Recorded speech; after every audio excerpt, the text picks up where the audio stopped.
Persuasion by Jane Austen, Chapter 14. Though Charles and Mary had remained at Lyme much longer after Mr. and Mrs. Musgrove's going than Anne conceived they could have been at all wanted, they were yet the first of the family to be at home again, and as soon as possible after their return to Uppercross, they drove over to the lodge. They had left Louisa beginning to sit up, but her head, though clear, was exceedingly weak, and her nerves susceptible to the highest extreme of tenderness. And though she might be pronounced to be altogether doing very well, it was still impossible to say when she might be able to bear the removal home. And her father and mother, who must return in time to receive their younger children for the Christmas holidays, had hardly a hope of being allowed to bring her with them. They had been all in lodgings together. Mrs. Musgrove had got Mrs. Harville's children away as much as she could. Every possible supply from Uppercross had been furnished to lighten the inconvenience to the Harvilles, while the Harvilles had been wanting them to come to dinner every day, and in short, it seemed to have been only a struggle on each side as to which should be most disinterested and hospitable. Mary had had her evils, but upon the whole, as was evident by her staying so long, she had found more to enjoy than to suffer. Charles Hayter had been at Lyme oftener than suited her, and when they dined with the Harvilles, there had been only a maid-servant to wait, and at first Mrs. Harville had always given Mrs. Musgrove precedence. But then she had received so very handsome an apology from her on finding out whose daughter she was, and there had been so much going on every day. There had been so many walks between their lodgings and the Harvilles, and she had got books from the library and changed them so often, that the balance had certainly been much in favour of Lyme. She had been taken to Charmouth too, and she had bathed, and she had gone to church. There were a great many more people to look at in the church at Lyme than at Uppercross. And all this, joined to the sense of being so very useful, had made really an agreeable fortnight. Anne inquired after Captain Benwick. Mary's face was clouded directly. Charles laughed. "Oh, Captain Benwick is very well, I believe. But he is a very odd young man. I do not know what he would be at. We asked him to come home with us for a day or two. Charles undertook to give him some shooting, and he seemed quite delighted. And for my part, I thought it was all settled. When behold, on Tuesday night he made a very awkward sort of excuse. He never shot, and he had been quite misunderstood. And he had promised this, and he had promised that. And the end of it was, I found, that he did not mean to come. I suppose he was afraid of finding it dull, but upon my word, I should have thought we were lively enough at the cottage for such a heartbroken man as Captain Benwick." Charles laughed again and said, "Now, Mary, you know very well how it really was. It was all your doing." Turning to Anne, "He fancied that if he went with us he should find you close by. He fancied everybody to be living in Uppercross. And when he discovered that Lady Russell lived 3 miles off, his heart failed him, and he had not courage to come. That is the fact, upon my honour. Mary knows it is." But Mary did not give in to it very graciously. Whether from not considering Captain Benwick entitled by birth and situation to be in love with Anne Elliot, or from not wanting to believe Anne a greater attraction to Uppercross than herself, must be left to be guessed. Anne's goodwill, however, was not to be lessened by what she heard.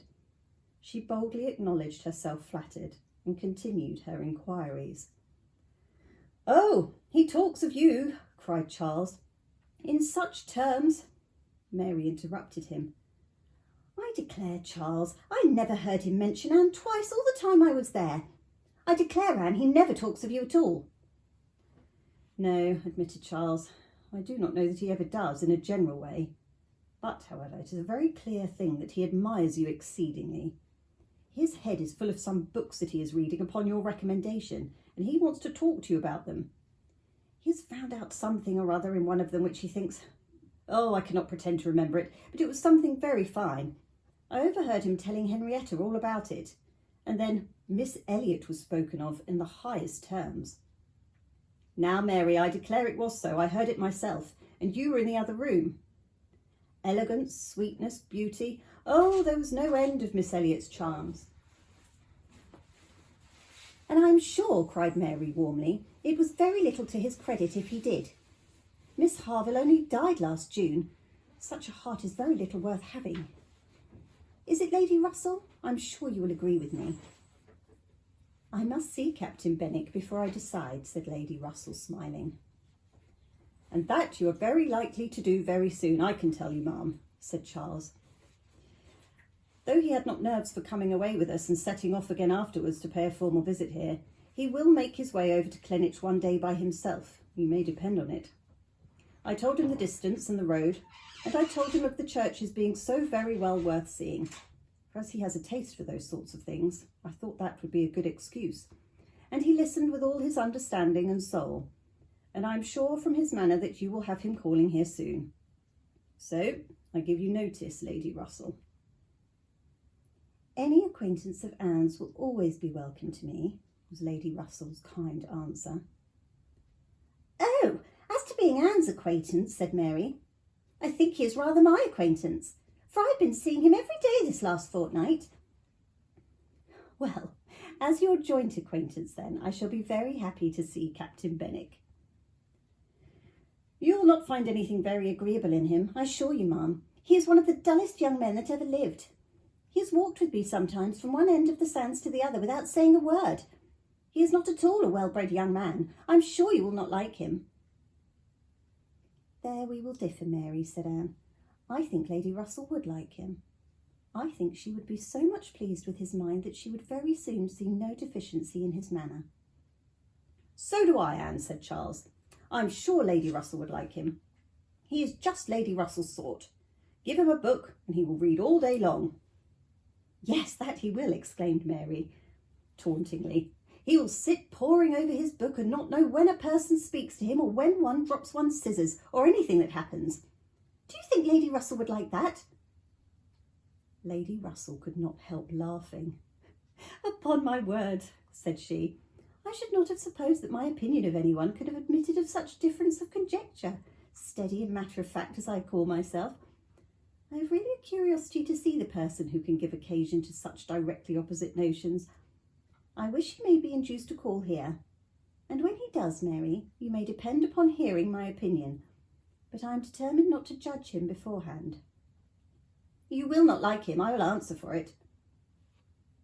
Lady Russell began talking of something else. Mary spoke with animation of their meeting with, or rather missing, Mr. Elliot so extraordinarily. He is a man, said Lady Russell, whom I have no wish to see. His declining to be on cordial terms with the head of his family has left a very strong impression in his disfavour with me. This decision checked Mary's eagerness and stopped her short in the midst of the Elliot countenance. With regard to Captain Wentworth, though Anne hazarded no inquiries, there was voluntarily communication sufficient. His spirits had been greatly recovering lately, as might be expected. As Louisa improved, he had improved, and he was now quite a different creature from what he had been the first week. He had not seen Louisa, and was so extremely fearful of any ill consequence to her from an interview that he did not press for it at all, and, on the contrary, seemed to have a plan of going away for a week or 10 days till her head was stronger. He had talked of going down to Plymouth for a week, and wanted to persuade Captain Benwick to go with him. But, as Charles maintained to the last, Captain Benwick seemed much more disposed to ride over to Cleverness. There can be no doubt that Lady Russell and Anne were both occasionally thinking of Captain Benwick from this time. Lady Russell could not hear the doorbell without feeling that it might be his herald, nor could Anne return from any stroll of solitary indulgence in her father's grounds or any visit of charity in the village without wondering whether she might see him or hear of him. Captain Benwick came not, however. He was either less disposed for it than Charles had imagined, or he was too shy, and after giving him a week's indulgence, Lady Russell determined him to be unworthy of the interest which he had been beginning to excite. The Musgroves came back to receive their happy boys and girls from school, bringing with them Mrs. Harville's little children to improve the noise of Uppercross and lessen that of Lyme. Henrietta remained with Louisa, but all the rest of the family were again in their usual quarters. Lady Russell and Anne paid their compliments to them once, when Anne could not but feel that Uppercross was already quite alive again. Though neither Henrietta, nor Louisa, nor Charles Hayter, nor Captain Wentworth were there, the room presented as strong contrast as could be wished to the last state she had seen it in. Immediately surrounding Mrs. Musgrove were the little Harvilles, whom she was sedulously guarding from the tyranny of the two children from the cottage, expressly arrived to amuse them.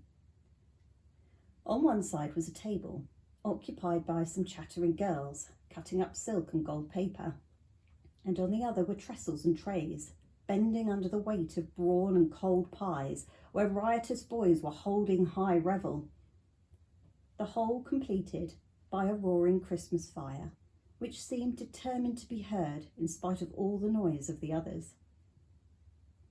Charles and Mary also came in, of course, during their visit, and Mr. Musgrove made a point of paying his respects to Lady Russell, and sat down close to her for 10 minutes, talking with a very raised voice, but, from the clamour of the children on his knees, generally in vain. It was a fine family piece.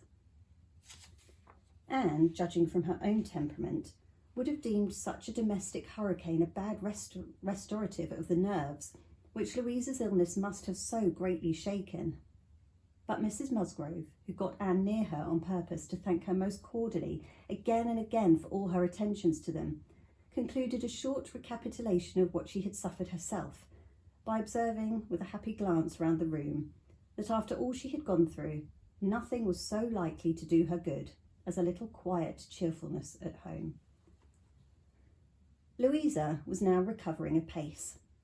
Her mother could even think of her being able to join their party at home before her brothers and sisters went to school again. The Harvilles had promised to come with her and stay at Uppercross whenever she returned.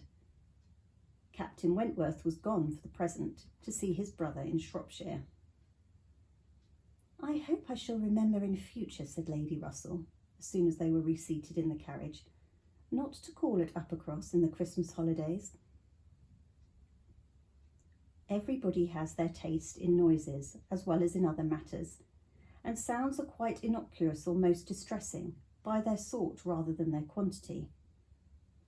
When Lady Russell, not long afterwards, was entering Bath on a wet afternoon and driving through the long course of streets from the Old Bridge to Camden Place, amidst the dash of other carriages, the heavy rumble of carts and drays, the bawling of newsmen, muffin men and milkmen, and the ceaseless clink of pattens, she made no complaint.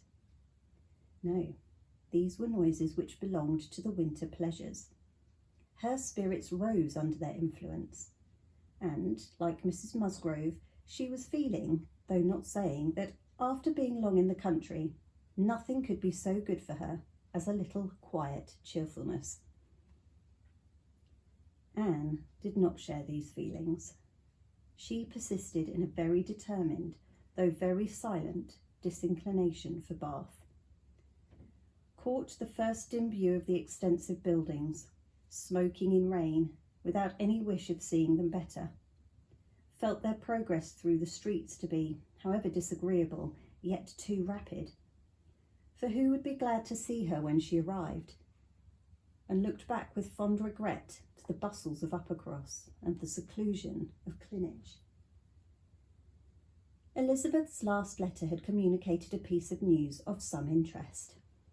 Mr. Elliot was in Bath.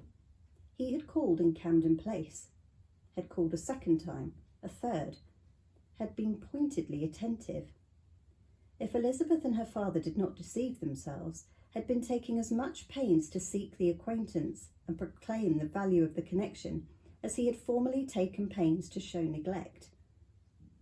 This was very wonderful, if it were true, and Lady Russell was in a state of very agreeable curiosity and perplexity about Mr. Elliot, already recanting the sentiment she had so lately expressed to Mary, of his being a man whom she had no wish to see. She had a great wish to see him. If he really sought to reconcile himself like a dutiful branch, he must be forgiven for having dissembered himself from the paternal tree. Anne was not animated to an equal pitch by the circumstance, but she felt that she would rather see Mr. Elliot again than not, which was more than she could say for many other persons in Bath. She was put down in Camden Place, and Lady Russell then drove to her own lodgings in Rivers Street.